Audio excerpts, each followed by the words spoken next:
Hello, bonjour, bonjour. J'espère que tu vas bien. Ce matin, je réfléchissais sur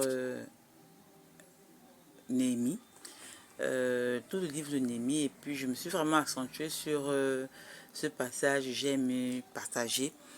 Tu pourras me dire ce que tu penses.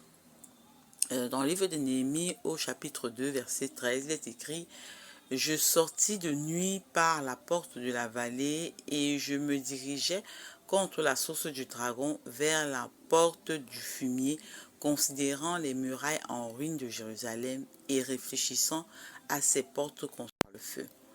Bon, ici l'histoire, c'est Néhémie qui apprend que son pays, qui est Jérusalem, est en ruine. Il prend une permission où il travaille à l'étranger et tout, et puis il revient.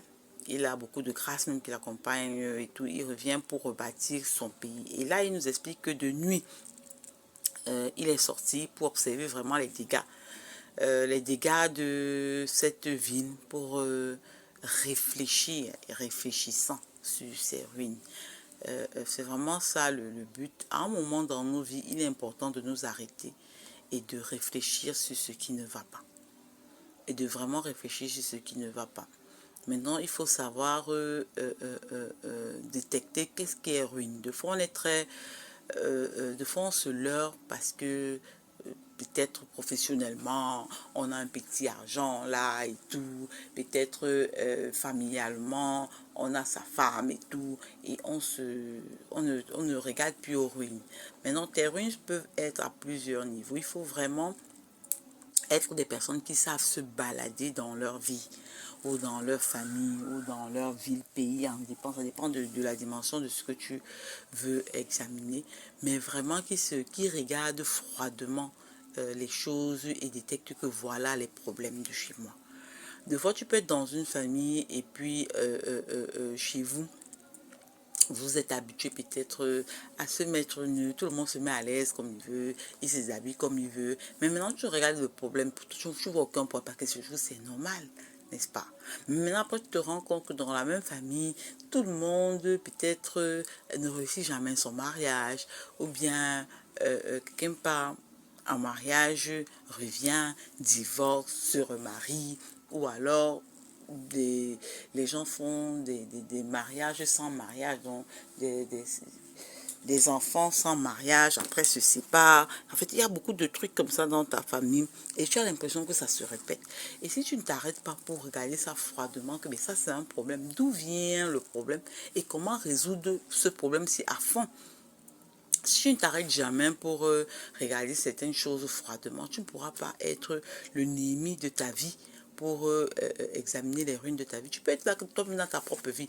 Tu tombes amoureux ici, tu as des discussions, tu as une déception amoureuse. Après, tu tombes encore amoureux ici, on te fait encore ça. Tu confies encore ton cœur là-bas, on te fait encore ça. Mais maintenant, tu ne t'assois pas un peu pour dire que mais qu'est-ce qui ne va même pas? Ça, c'est quel genre de ruine, n'est-ce pas? Maintenant, il faut bien examiner ton problème. Pourquoi tu es d'abord le genre de personne qui tombe amoureux pour toi ou n'importe comment comme ça, là, jusqu'à tu es devenu le genre de personne que tout le monde peut jouer le ping-pong avec ton cœur. Peut-être que ton cœur, c'est le genre que tout entre dedans. Peut-être que ton cœur est tellement fragile, n'est-ce pas? Il est comme un pays sans muraille. Tout le monde peut venir jouer son dorchi chez toi. C'est-à-dire que tu es peut-être le genre de personne que tes musiques favoris, ce sont des musiques d'amour, tes films favoris, ce sont les films d'amour qui encouragent les sentiments.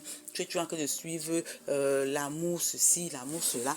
Et tu es dans un état fécond, n'est-ce pas? Où maintenant, pour toi, ce que tu cherches, c'est vraiment cette drogue que tes oreilles, tes yeux et tous tes organes de sens là ont écouté. Tu veux cette drogue là effectivement dans ta vie. Donc tu es une proie. Et à un moment, il faut être froid et regarder sa vie comme ça froidement. Que mais attends, c'est comment? Qu'est-ce qui ne va pas? Qu'est-ce qui ne marche pas? Ça peut être des ruines financières. C'est-à-dire que ton argent n'atteint jamais un genre de niveau. Quand tu as peut-être 1 million en banque, boum, tu as tous les problèmes du monde. Oh, tel est malade. Oh, ceci, ceci. Oh, cela, cela, cela. Peut-être qu'il faut s'asseoir et réfléchir d'où vient ce problème. Ça peut être que c'est un problème du fait que tu as des mauvaises fréquentations, peut-être. Ça peut être un problème du fait que c'est carrément toute une entité chez toi. C'est-à-dire que chez toi, c'est comme si, en fait, il y a, parce que dans les familles, il y a souvent comme, il y a même pas comme souvent, les familles de font des, on peut dire comment, comme des démons ou des entités, des principautés qui gouvernent là. Tu vois un peu. C'est-à-dire que du coup, ils amènent toute la famille dans un certain sens. C'est-à-dire que, et c'est ça que tu vas souvent voir dans tes familles, il y a certaines choses qui se répètent.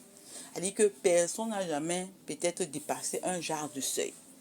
Et quand toi tu veux un peu viser ce genre de seuil-là, tu as l'impression qu'à un moment, ça te retire vers le bas. Et tu dois revenir encore ou commencer à zéro. Mais maintenant, le plus important, c'est d'abord d'examiner vraiment les ruines de ta vie. D'examiner vraiment d'où vient ton problème.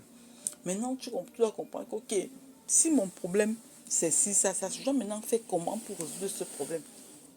Et la Bible nous enseigne que nous n'avons pas à lutter contre la chair et le sang, n'est-ce pas? Nous n'avons pas à lutter contre la chair et le sang. Maintenant, il faut d'abord bien identifier le problème pour bien identifier ton adversaire. Mais maintenant, sachant que tu ne vas pas lutter contre la chair et le sang, et tu prends dans les armes qu'il te faut pour vraiment combattre cet ennemi-là et rebâtir tes ruines, n'est-ce pas? Donc, l'invitation que je t'envoie ce matin, c'est vraiment de prendre le temps d'examiner ta vie, d'examiner un peu les ruines de ta vie. Pour toi, tu me dis même ce que tu penses de ça et vraiment te poser des questions. Qu'est-ce qui ne marche pas et comment faire en sorte que ça marche? Quelles sont les armes que je dois donc utiliser pour que tel ou tel élément marche, n'est-ce pas? Et en fait, c'est un peu ça le partage de ce matin. Donc, j'attends ton retour. Si tu as un retour, bon, bye bye.